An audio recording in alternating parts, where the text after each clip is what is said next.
लाइक करें हमारी वीडियो को, सब्सक्राइब करें और साथ में बेल आइकन को दबाना ना भूलें।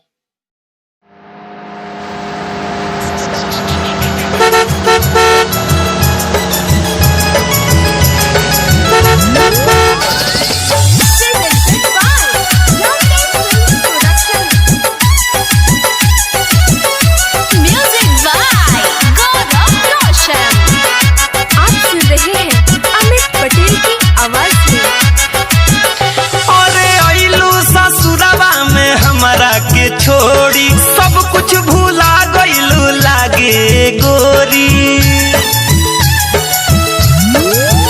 अरे अइलू ससुरवा में हमरा के छोड़ी सब कुछ भूला गइलू लागे गोरी। देख देख देख तोहर फोटो नी रेख जियत बानी हम होके बेहाल। कुड़ा कुड़ा कुड़ा वाला ए बाड़ू हो कौन है? काका नगर पालिका कचरा वाला आपके सेवा में हाजिर है।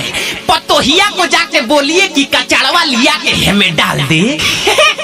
अरे गाँव रे गाड़ी वाला आया घर से कचरा निकाल, गाड़ी वाला आया घर से कचरा निकाल, गाड़ी वाला आया घर से कचरा निकाल, गाड़ी वाला आया घर से कचरा निकाल। आए काका लेट पर मत भेंट ना होई, जल्दी से कहो पतोहिया के कचड़वा लिया आओ। अरे साला कौन फोटो के भेजी रे? हमार तो बेटा होले नहीं थे, तो फोटो कहाँ से आई? क्या भयो ई घर ना लागे बुझाता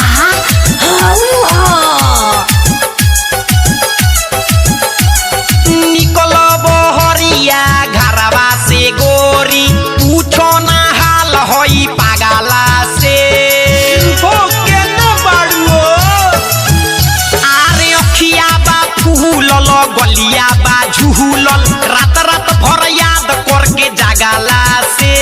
सुनो ये यार तोहर करके इंतजार, देखो झरता सर पर के बाल। रे साला भोलावा ई गाँव ना हो का रे? अरे ये नु हो कार्ड में तो ये गांव के नाम छपाइल रहे, तो ओकर घरवा के ने बारे ए नहीं तो बा। गाड़ी वाला आया घर से कचरा निकाल, गाड़ी वाला आया घर से कचरा निकाल, गाड़ी वाला आया घर से कचरा निकाल, गाड़ी वाला आया घर से कचरा निकाल। भयो ओते भेटा कोई घर केने रे?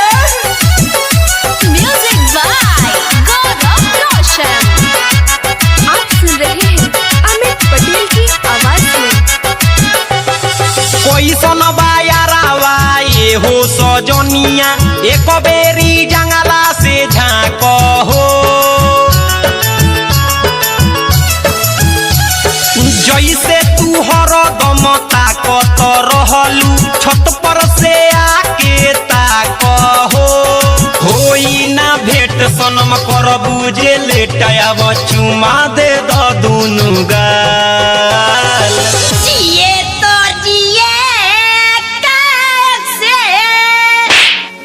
साला ई गाना काय गावतारी रे? भैया ये गाना सुन के तो आई याद करो, ये गाना नु गा के पटइले रहल। अरे साला गाड़ी वाला आया घर से कचरा निकाल, गाड़ी वाला आया घर से कचरा निकाल, गाड़ी वाला आया घर से कचरा निकाल, गाड़ी वाला आया घर से कचरा निकाल।